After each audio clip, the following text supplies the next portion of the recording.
मिल्कीपुर विधानसभा के 5 number tubewell पर नवनिर्वाचित सांसद अवधेश प्रसाद की जीत की खुशी में यहां पर कार्यकर्ताओं को आम पार्टी दी गई है और यहां पर हजारों की तादाद में समाजवादी पार्टी के कार्यकर्ता पदाधिकारी यहां पर आए हैं और इकट्ठा हैं। पीछे कार्यक्रम चल रहा है, लेकिन उस कार्यक्रम में आए ये समाजवादी पार्टी से विधानसभा लड़ने के दावेदार सूरज चौधरी जी हमारे साथ हैं। ये अपने कार्यकर्ताओं से कार्यक्रम से निकलकर बाहर आ गए हैं तथा ये अपना आक्रोश व्यक्त कर रहे हैं। इनका कहना है कि वहां कार्यक्रम में इनको बोलने नहीं दिया गया, इनकी बातें नहीं सुनी जा रही हैं, जबकि उनके जो सुपुत्र हैं वो भी दावेदार हैं मिल्कीपुर विधानसभा के होने वाले उपचुनाव में, अजीत प्रसाद, उनकी निमंत्रण पे आए थे। ये पूरी बात क्या कहना चाहते हैं, इनका पूरा क्या कहना है, आइए सूरज जी से बात करते हैं। सूरज जी, स्वाहल समाचार पर आपका स्वागत है। आप क्या कहना चाहते हैं, आखिर क्यों कार्यक्रम से निकल आए आप? सबसे बड़ी बात जो कहना है, मिल्कीपुर विधानसभा से मैं भी टिकट मांग रहा हूं, अजीत भी मांग रहे हैं टिकट का निर्णय जब तक नहीं आ जाता है तब तक यहाँ मंच पे बुला करके मेरे को बुलाएगा। जब हम दोनों लोग रनर ही हैं तो क्यों घोषणा करवा रहे, क्यों बेइज्जत कर रहे हो पहले से? यही सबसे बड़ा हमें खला कि अगर आपको घोषणा करनी थी, ऊपर से शीर्ष नेतृत्व तय कर देता, टिकट आपका औपचारिक घोषणा हो जाती तो आप ये सब करते। पहले से आप अपने आप यहाँ बैठ करके घोषणा कर ले रहे हो, ये सबसे बड़ी बात है। आज के कार्यक्रम में आप जो आए हैं, आप किसके बुलावे पे यहाँ पर आए थे? अजीत भैया ने मुझे बुलाया था और मंत्री जी का जो है मतलब हुआ था फोन पर। फोन उन्होंने क्या कहा आपसे? सूरज भैया आपको आना है, आपकी पार्टी है और वहाँ पे मीटिंग लगी, कार्यकर्ता बैठक, उसमें आपको पहुँचना है। इसमें इस कार्यक्रम में आप पे मुझे बेइज्जत करने के लिए बुलाया गया। हम मानते सारी बातें सही है, आप घोषणा भी करवाते, अरे मुझे भी तो बोलने का मौका देते। मैं तुम्हारा विरोध थोड़े करता, खा थोड़े लेता। बार बार मैं रिक्वेस्ट करता रहा, खड़ा होकर अपनी बात रखता रहा। माननीय मंत्री जी ने मुझे बोलने नहीं दिया क्योंकि उनको डर है सूरज चौधरी की अगर लोग आवाज सुनेंगे, मतलब उसकी बातें सुनेंगे, कहीं उससे हमदर्दी ना हो जाए, उनको ये डर है, नहीं बोलने देंगे मुझे। वहां पर भी नहीं बोलने दिए, सिर्फ डर है कि सूरज क्या बोलेगा। हम खा थोड़े लेते, इतना मन साहब मुझे रोक देते, लेकिन एक बारी मुझे माइक देते, मैं भी अपनी बात रखता। मैं तुम्हारा कार्यकर्ता हूँ, तुम्हें भरोसा करता हूँ, कैसे नेता हो तुम हमारे जो हमारी बात नहीं सुन रहे हो? तो बड़ा तकलीफ हो रहा है, लोगों से हाथ मिलाया, मैं उनका दुश्मन हूँ, मैं आपके लिए वोट मांग रहा हूँ, लोगों से कह रहा हूँ, दिलवा रहा हूँ, खुद वोट कर रहा हूँ, घर परिवार का, नाते रिश्तेदार का। अब तुम मुझे इग्नोर करके आगे जा रहे हो। साल क्या कौन सी दुश्मनी हमारी? कोई भी हमारा भाई जो इस मिट्टी मिल्कीपुर की मिट्टी में जन्मा, विधानसभा में बाहर से आके लड़ रहे हो, अगर वोट टिकट मांगेगा आपसे या पार्टी से टिकट मांगेगा, तुम्हारा दुश्मन की तरीके क्यों व्यवहार करे हो? माननीय राष्ट्रीय अध्यक्ष जी 5 नंबर पे आए थे, वहाँ मेरा नाम लिस्ट में किसी ने डाला हुआ था, वहाँ पे काट दिया गया। कम से कम 100 लोगों को साथ गया मैं, 1-2 साथी हमारे वहाँ से रोकते हुए निकले। इतना इन्होंने बेइज्जत किया, भरोसा करने लायक नहीं। आज मैंने इनके ऊपर लास्ट भरोसा किया था अजीत भैया के ऊपर कि चलो ठीक है, कोई बात नहीं, जो गिला सिक्का होगा हम निकाल देंगे, लड़ो भैया, हम आपके साथ करेंगे। लेकिन ये बेइज्जती किया इन्होंने। मैं तो यही सोच गया, चलो ठीक है अजीत भैया अच्छे हैं, दिल बड़ा करके आज मैं बोलता कि हाँ अजीत भैया तुम लड़ो, मैं तुम्हारे साथ हूँ। आप लेकिन जो भी इनके खिलाफ आएगा निश्चित रूप से उसका साथ दूंगा। शीर्ष नेतृत्व को मैं अपेक्षा करूंगा कि वो डिसाइड करे। मिल्कीपुर की जनता के बीच में कभी नहीं रहे हैं, ये मेरे दिल की बात है। मैं जानता हूं विधानसभा कौन सी, ये मिल्कीपुर के लोगों के बीच में नहीं रहे। ये 40,000 वोट से हार जाएंगे। बिल्कुल आम लोगों के बीच में आवाज है। मिल्कीपुर की जनता यहाँ बैठी है, नहीं बोले ना। कुछ लोग हैं जो सिर्फ चूंकि वो मंच है नहीं बोल रहे, वहाँ गाँव में निकल के देखें थोड़ा सा।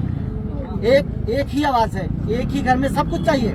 आप MP हो गए, विधायकी भी आपको चाहिए, हमेशा से आते हैं। और भी युवा हैं, लड़के हैं, समाज के गरीब लोग हैं और नॉर्मल लोग हैं, सदस्य हैं, कार्यकर्ता, उनको भी मौका देंगे कि बस आप ही सब कुछ लेके घूमेंगे। इसको लेकर के खास करके यादव समाज में इतना भारी विरोध है कि ये मुंह की खाएंगे, बेइज्जत होंगे एकदम। सारा जो कसर है लोग निकाल देंगे। इतनी बड़ी सीट जीते, इनको मंत्री जी को दिल बड़ा करना चाहिए।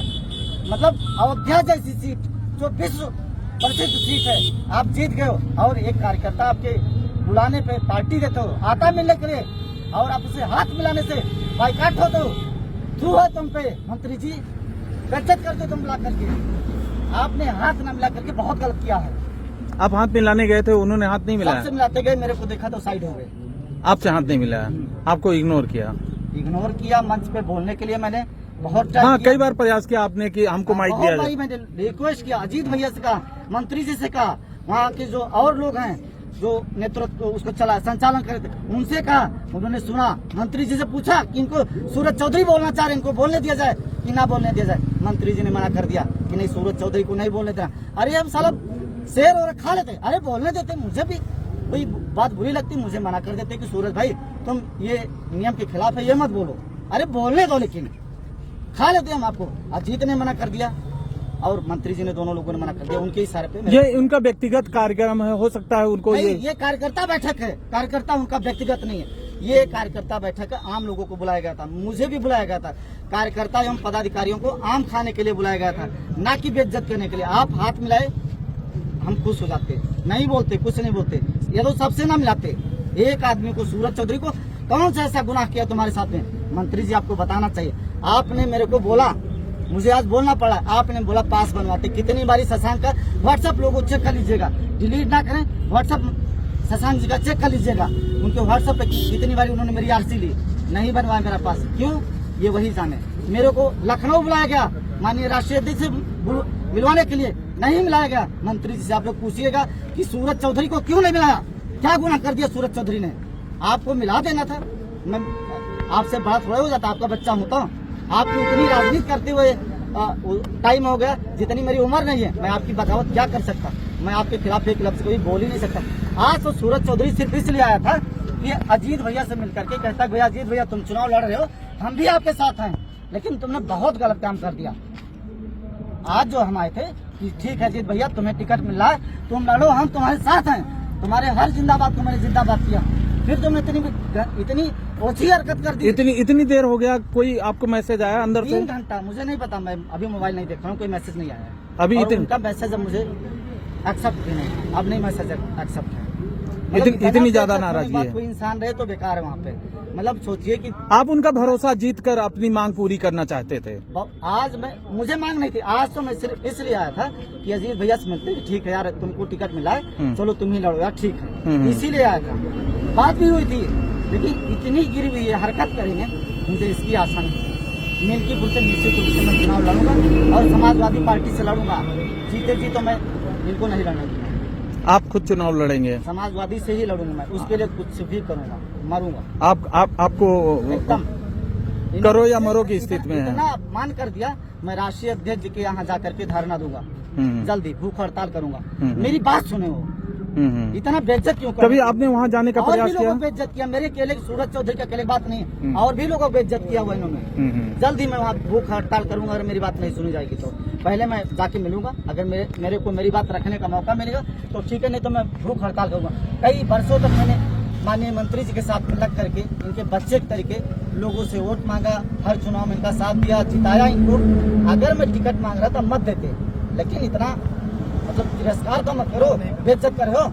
तो मित्रों, ये थे सूरज चौधरी। सूरज चौधरी वो शख्सियत हैं जो 2022 के विधानसभा चुनाव में, पब्लिक से पूछ लीजिए, मतलब ये लोग क्या कहना है भैया? क्या एक ही बात कहूंगा, हाथ जो निवेदन सांसद से हमारा कि बीडीसी से लेकर प्रधानी से लेकर कोटेदारी तक सब उनके परिवार में हो जाए, सब वो बेटे से लेकर पतुआ से लेकर नाती पोता सब उनके घर में हो जाए, बस परिवार में हो जाए सब, और किसी में ना मिले। हम लोग चूतिया लोग हैं, हम लोग चूतिया लोग हैं जो लोग के साथ में जुड़े।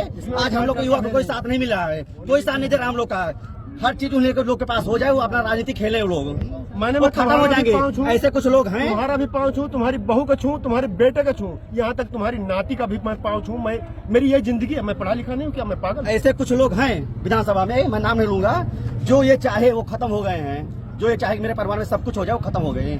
ठीक है, आज उनके घर में कोई प्रमुख भी नहीं हो पा रहा है, आप ये जानते हो, सब लोग जान रहे हैं। समाज में आए, अगर इलेक्शन के दावेदार बनेंगे, सपा से इनको टिकट मिलेगा तो हम लोग इनका खुल के विरोध करेंगे। सिर्फ चुनाव हरा के भेजेंगे, 50,000 60,000 चुनाव हारेंगे ये, मैं कह रहा हूँ, खुद चुनाव हरा के भेजूंगा यहाँ से इनको। मैं इसलिए विरोध करूंगा कि मेरी मजबूरी बन जाएगी कि मैं अजीत के खिलाफ हूँ, क्योंकि मुझे परास्त करना है। ठीक, इतने बड़े आदमी की तरह हर चीज होते हुए जिसके पीछे 50 गनर चल रहे हैं, जब उनका नहीं सुना, हम तो बहुत गरीब लोग हैं, हम लोग का क्या सुनेंगे? वो कहीं सुन नहीं पाएंगे हम लोग का।